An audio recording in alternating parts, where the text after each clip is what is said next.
المرسلین رحمت للعالمین مسخر کائنات خلان الاولین احمد مجتبی محمد مصطفی علیہ التحیۃ والثناء کی بارگاہ میں ذوق شوق محبت و الفت کے ساتھ آواز بلند ہدیہ پھول و سلام پیش کریں۔ صلی اللہ علیہ یا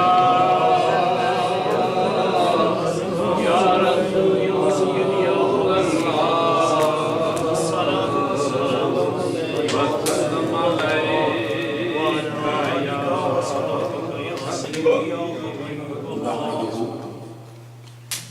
نحمده ونصلي ونسلم على رسوله الكريم أما بعد فأعوذ بالله من الشيطان الرجيم بسم الله الرحمن الرحيم مثل الذين ينفقون أموالهم في سبيل الله كمثل حبة أنبتت سبع سنابل في كل سنبلة 100 حبة يضاعف لمن يشاء والله واسع عليم صدق الله مولانا العظيم وبلغنا رسوله النبي الكريم ونحن على ذلك من الشاهدين والشاكرين والحمد لله رب العالمين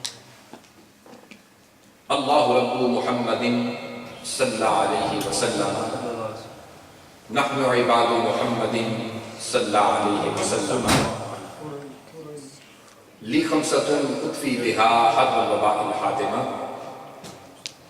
المصطفیٰ والمرتضیٰ ومناہما والفاطمہ سبحان اللہ صلاۃ و سلام علیک یا رسول اللہ وعلی آلک و اصحابک سیدی یا حبیب۔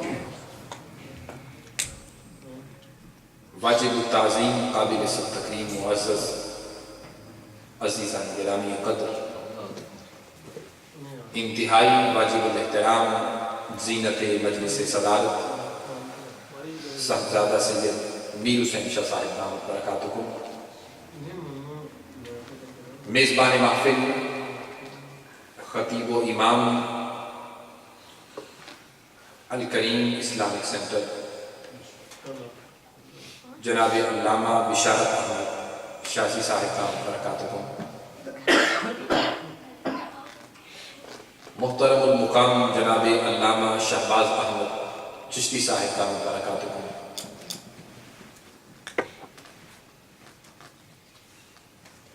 اور جناب محمد اصغر چشتی صاحب اور المصطفیٰ اسلامک سینٹر کے امام و خطیب جناب حافظ رضا المصطفیٰ رضوی صاحب دامت برکاتہ۔ اللہ جل مجدہ کی توفیق اور حضور علیہ السلام کی نگاہ اقدس کے تصور پیکر شرم و حیا منبع جود و صفا داماد مصطفیٰ خلیفۃ المسلمین امیر المؤمنین سیدنا عثمان غنی رضی اللہ تعالی عنہ کی یاد میں منعقد محفل پاک میں حاضر ہے۔ رب کائنات میری اور آپ کی حاضری کو اپنی بارگاہ میں قبول و منظور فرمائے، اور اس نسبت سے میں نے مختصراً وقت میں قرآن مجید کی جو آیہ کریمہ عنوان گفتگو کے طور پر تلاوت کرنے کا شرف حاصل کیا ہے، اللہ پاک مجھے بیان کرنے اور ہم سب کو سمجھنے کی توفیق عطا فرمائے۔ اللہ جل وعلا نے ارشاد فرمایا مثل الذین ينفقون اموالهم فی سبیل اللہ، کہ جو لوگ اپنے مالوں کو اللہ کی راہ میں خرچ کرتے ہیں، ان کی مثال ایسے ہے مثل الذین ينفقون اموالهم فی سبیل اللہ کمثل حبۃ انبتت سبع سنابل، کہ جیسے ایک دانے سے آگے 7 دانے نکلتے ہیں۔ سبحان اللہ۔ ان کی مثال کیسے ہے؟ جیسے ایک دانے سے 7 دانے نکلتے ہیں۔